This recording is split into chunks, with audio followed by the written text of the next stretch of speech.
And tonight, NBC-15's Sarah Carlson introduces us to a young woman who is willing to go to great lengths to make it stop. Lindsay Meyer looks like any other 17-year-old. She's a junior at Waunakee High School. Like other teens, school is the last place she wants to be, but her reasons are very different. They just started calling me earthquake like last year. She is an expert at hiding it, but that horrible nickname, earthquake, is due to severe tremors that cause every part of Lindsay's body to shake all the time. I come home crying a lot because can't do stuff. I can't even eat, so I don't like to take lunch to school. She can't have a job because her hands shake, and the relentless teasing forces Lindsay to withdraw. I don't like to talk to friends. They're not. I don't know. I don't have that many.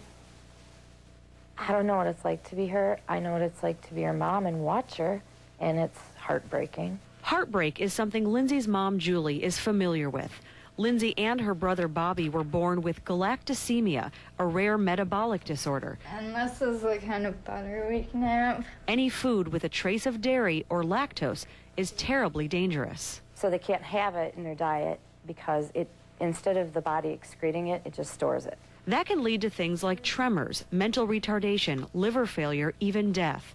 Milk, cheese, and butter are off limits, but they never know where else it's hiding.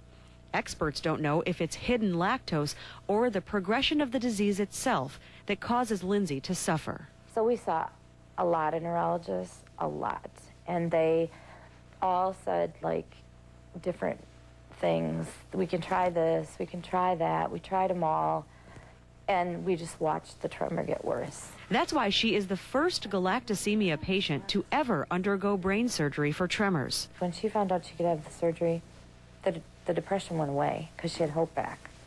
And when she got hope back, then her whole attitude changed. Lindsay is having deep brain stimulation on the left side of her brain to adjust the tremor in her right hand, an operation usually performed on Parkinson's or MS patients. A team of doctors will put an electrode deep into part of her brain, all while Lindsay is awake. This electrode's implanted into the thalamus and is left there, and then it's connected to an impulse generator that's implanted underneath the skin of the chest. And then it gives a little electrical impulses to that part of the thalamus. Those impulses, given through a pacemaker, should control the tremors. And after healing for a few weeks, Lindsay will be given a remote control to turn the device up and down as needed. When you see them shaking very, very badly and you turn on the stimulator and the tremor stops, it's very dramatic, very dramatic. This would give her the ability to do things most of us take for granted. Drink without a straw, and write without wondering who might be looking over her shoulder. Hopefully people won't be so mean. And if it gives Lindsay hope, it finally gives her mom hope as well. Buttoning, zipping, putting on your shoes, eating, drinking. I mean, those are all the things that Lindsay, and writing, that she could no longer do. And one day soon, her classmates may be able to see the girl behind the tremors. I think I'm a good person, and you should get to know me first, instead of just judging. And NBC-15's Sarah Carlson joins us now with an update on Lindsay. Sarah, I understand she has had the surgery. So far, so good. That's right. So far, no complications. The degree of the success of it will be determined in the weeks and months to come, but they're very confident. And I actually spoke to Julie, Lindsay's mom, and Lindsay is tired, but in great spirits, so she's very hopeful. Yeah, that is good to hear. Now, this was for her right hand, right, Sarah? What about her left hand? Well, when I interviewed them a couple of weeks ago, they talked about being able to do the left hand if the right was successful. But Julie tells me that Lindsay was pretty nervous about having to be awake during this surgery. And so far, she thinks she'll be happy as long as it works for the right to kind of keep it that way. So the disease is rare, but how can it be diagnosed if it's so dangerous? Well, Wisconsin is one of the states that actually does the heel prick newborn test to diagnose for galactosemia, but there are other states that don't, and some speculate that that might account for some unexplained newborn deaths or health problems.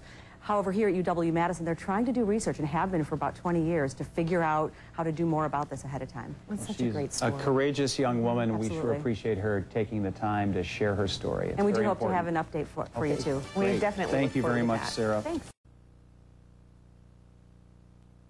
We found a website that leaves no one off its list when it comes to your date of birth, your so-called unlisted phone number, even your criminal history. What may surprise you is it is completely legal. I wonder if schools can actually legally list that you had straight A's. You might have a lost net. Anyways. These UW-Whitewater students are not doing homework. Their professor, David Monroe, is using dozens of public websites to look up private information for a lesson his students won't soon forget. By any chance were you named after your grandfather? Yeah. Okay. And he died when your dad was around 4? I didn't know that. He died when my father was really young, so I haven't got much information. So hearing a lot of that kind of stuff and how available that is, it's pretty startling. I didn't know there were family trees out there with my name on it, with my maiden name, my mother's name. His students' shock, however, is nothing compared to what Monroe himself discovered last year. I found my son's record for what his name was before, when we adopted him, that his birth mother had given him. Within an hour, I probably could have found out who his birth mother was. After searching Wisconsin's Consolidated Court Automation Program, or CCAP, Monroe contacted its chief information officer and discovered the adoption records of about 200 families had been exposed on the state system for 4 months. They converted some records, back last July. They inadvertently miscoded the information. No specific case information was revealed in that time, and the problem has since been corrected. But Monroe says private facts could soon be a thing of the past as more government agencies store data on the internet. I think it's like 10 different companies that buy the information from CCAP, maybe greater than that. But that information is then resold and packaged on the internet. One example, zabbasearch.com. It provides people's addresses from the past 10 years, phone numbers, even the unlisted ones, your birth year and month. Other links offer a map to the person's house, overhead satellite access for a photo of their neighborhood. A link sends you to another site, Intellius, where for $19.95 you can get 24 hours to peruse someone's criminal history, banking information, and social security number. You've got this aggregation and then search technology, and that combination is doing to public records what we never imagined back in the days. You needed to walk to the government office, ask the government official, I want this. That created a barrier, in essence. ZabbaSearch compiles Department of Transportation records, property records, info from utility and cable companies, and files from state court systems like CCAP. Who may be interested in all of it? Organized crime rings looking to steal enough information to get a credit card in your name. Those records are deemed to be public, and so the reason it's legal is that it's not illegal in some sense. Find out if we were able to get our personal information off of ZabbaSearch. We'll also take a look at a service that scours the internet and makes removal requests for you. If you vowed to get your information off websites like zabbasearch.com, it can be more difficult than you think. Once the information has got out, it's very hard to, what is the expression, put the genie back in the bottle, so to speak. Again, your identity is at stake. Organized crime rings use the information to obtain credit cards in your name for a little extra cash. The info could also put people's lives at risk. Shannon Berry offers support to domestic abuse victims in Dane County. The advice she offers to women who need to keep their addresses and phone numbers private can also help the general public. You can also contact the Department of Transportation and ask that your information be kept confidential. P.O. boxes instead of using your personal home address. ZabbaSearch has 2 P.O. boxes we're aware of, one in Salinas, California, the other in Omaha, Nebraska, and we're told you can't send your request to get your information off the website by email. You've got to do it by old-fashioned mail. After weeks of searching, we couldn't find out who is behind ZabbaSearch. We did, however, send removal requests to its P.O. boxes. To verify your request, they ask that the letter include your full name, date of birth, address, phone, and email, plus a printout of the exact information they have posted on you.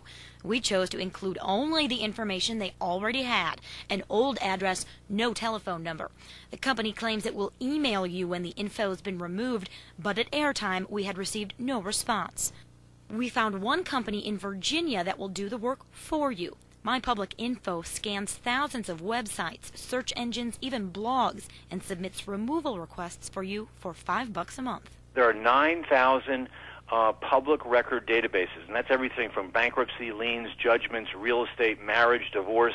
We actually go and physically fill out a removal form and remove that information from that website, and then monitor that website 24/7 to make sure it doesn't come back there. Many European countries have comprehensive laws that prohibit all businesses and government agencies from sharing information without permission.